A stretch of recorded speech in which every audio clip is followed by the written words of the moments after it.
Bonjour, je m'appelle Philippe Silberzahn, bienvenue dans mon podcast Survivre et prospérer dans un monde de surprises. L'épisode d'aujourd'hui, la fierté française, une formidable source d'énergie. Il y a dans l'époque parfois triste que nous vivons des lueurs d'espoir. L'une d'entre elles est l'enquête menée par la revue Le Grand Continent. Elle s'intitule La fierté française et son titre la résume bien. Les Français, à une très large majorité, quels que soient les âges et les affiliations politiques, sont fiers de leur nationalité et de leur pays.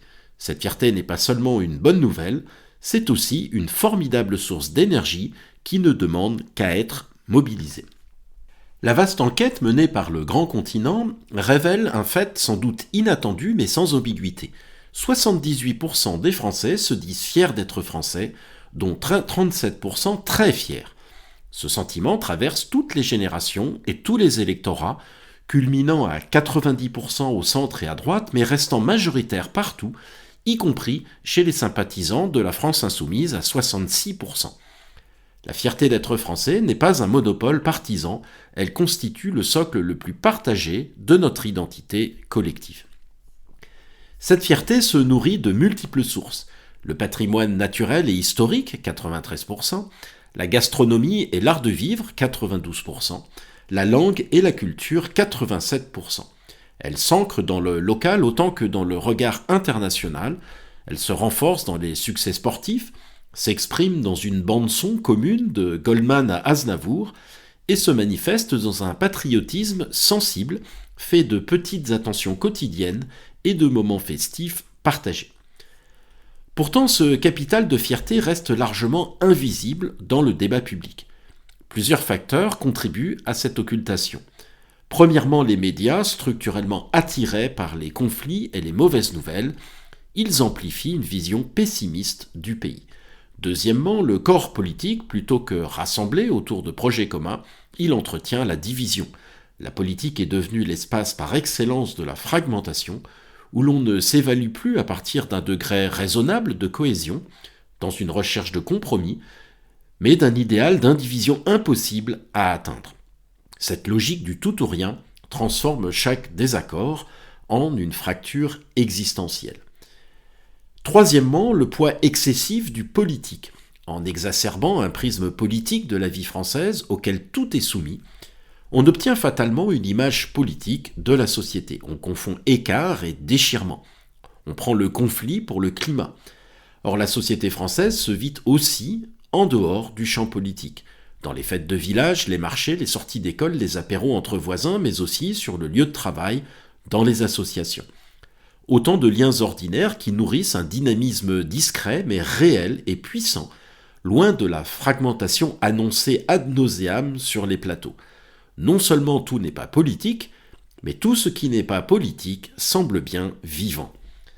Ajoutons à cela que les valeurs associées à la fierté nationale sont moralement suspectes, notamment à gauche, car elles sont vues comme l'apanage du conservatisme, voire de l'extrême droite.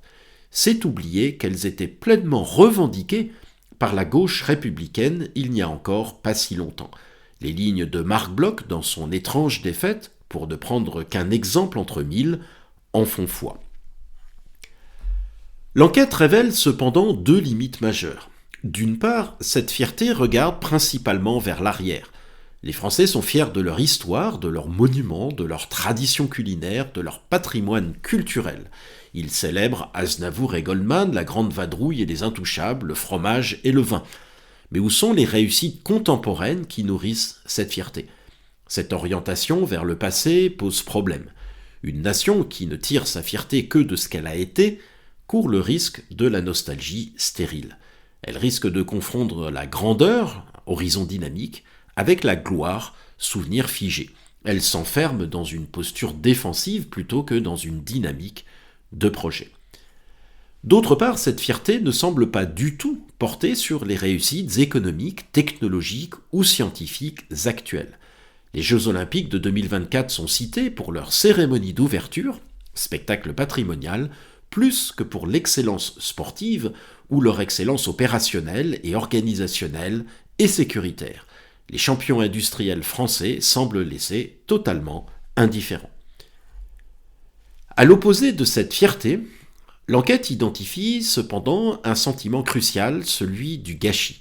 S'ils continuent de valoriser ce qui les unit, 89% des Français estiment cependant que notre pays va dans la mauvaise direction. Ils ne vivent pas tant un sentiment de déclin qu'une frustration devant l'écart entre le potentiel qu'ils imaginent pour leur pays et sa réalité. Cette frustration est psychologiquement plus difficile à accepter que le déclin, car elle ne suggère pas une fatalité, mais une responsabilité. Mais de qui ? Mystère. Ce sentiment cause 3 blessures selon l'enquête. D'abord, une blessure de souveraineté. L'impression que nous ne maîtrisons plus, que les règles ne s'appliquent plus et que la France devient une puissance banale. Ensuite, une blessure de protection, quand l'hôpital, l'école, les services publics semblent défaillants. Enfin, une blessure d'exemplarité, quand la promesse républicaine française paraît contredite par des discriminations ou des inégalités vécues. Mais cette frustration est aussi une ressource. Elle dit que les Français n'ont pas renoncé.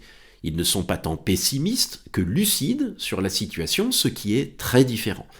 Elle révèle un système d'attente élevé, une sorte de surmoi national exigeant, un idéalisme intact.